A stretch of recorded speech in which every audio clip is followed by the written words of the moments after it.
भोला सुनावत है अमर कथाला सुनत हावै गौरी माय हरी हरी। भोला सुनावत है अमर कथाला सुनत हावै गौरी माय हरी हरी।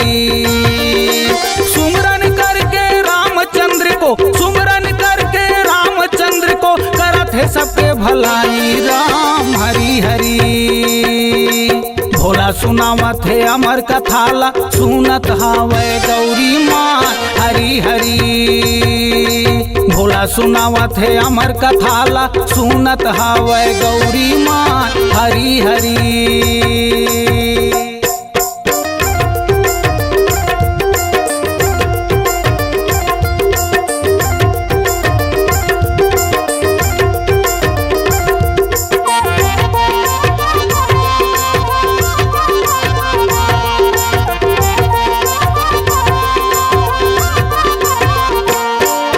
नारद चल दिस ब्रह्मलोक माँ धर्मा आदि लगा के राम हरी हरी।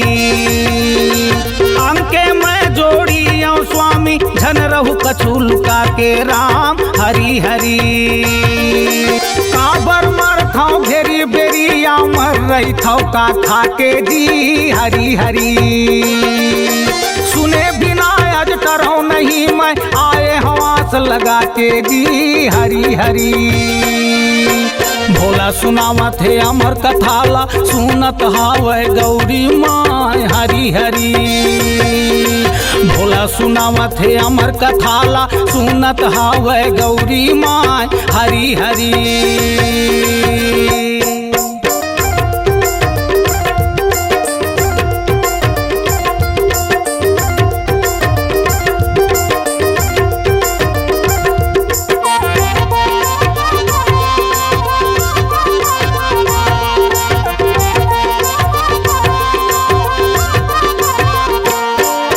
लेके अलग सुनसान जगह माँ भोला संग भवानी जी हरी हरी। जगल मंतर मार के भारी हट गए सबो परानी जी हरी हरी। लेके अलग सुनसान जगह माँ भोला संग भवानी जी हरी हरी।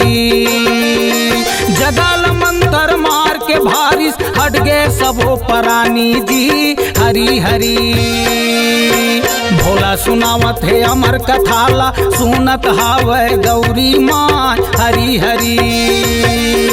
भोला सुनावत है अमर कथाला सुनत हावै गौरी माय हरी हरी।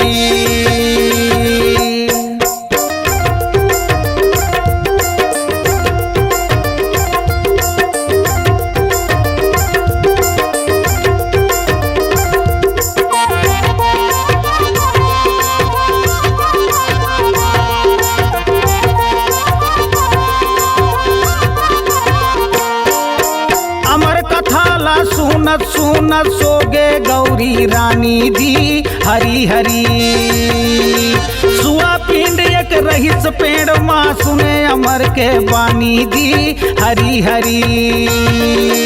अमर कथाला सुनत सुनत सोगे गौरी रानी जी हरी हरी।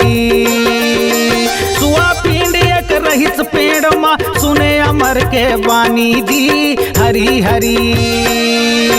भोला सुनावत है अमर कथाला सुनत हावै गौरी माय हरी हरी। भोला सुनावत है अमर कथाला सुनत हावै गौरी माय हरी हरी।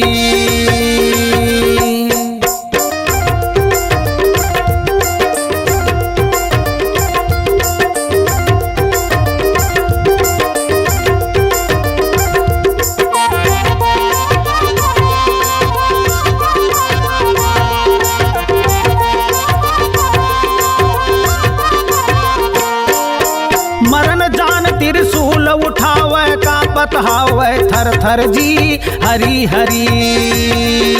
व्यास नारी के मुंह में घुस गए ऐसे हो गए चरित्र जी हरी हरी। मरण जान त्रिशूल उठावे कांपत हावै थर थर जी हरी हरी। व्यास नारी के मुंह में घुस गए ऐसे हो गए के चरित्र जी हरी हरी। भोला सुनावत है अमर कथाला सुनत हावै गौरी माय हरी हरी। भोला सुनावत है अमर कथाला सुनत हावै गौरी माय हरी हरी।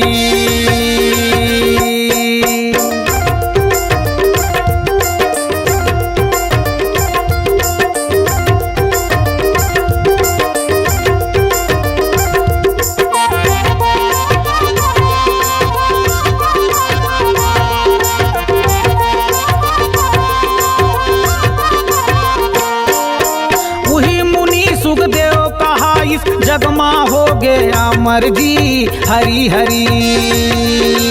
राम नाम ला सुमर सुमर के हो जाहु तू मन अमर जी हरी हरी।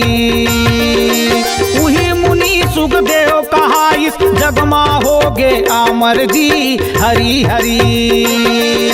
राम नाम ला सुमर सुमर के हो जाहु तू मन अमर जी हरी हरी। भोला सुनावत है अमर कथाला सुनत हावै गौरी माय हरी हरी। भोला सुनावत है अमर कथाला सुनत हावै गौरी माय हरी हरी। सुमरन करके रामचंद्र को, सुमरन करके रामचंद्र को करत है सबके भलाई राम हरी हरी। भोला सुनावत है अमर कथाला सुनत हावै गौरी माय हरी हरी।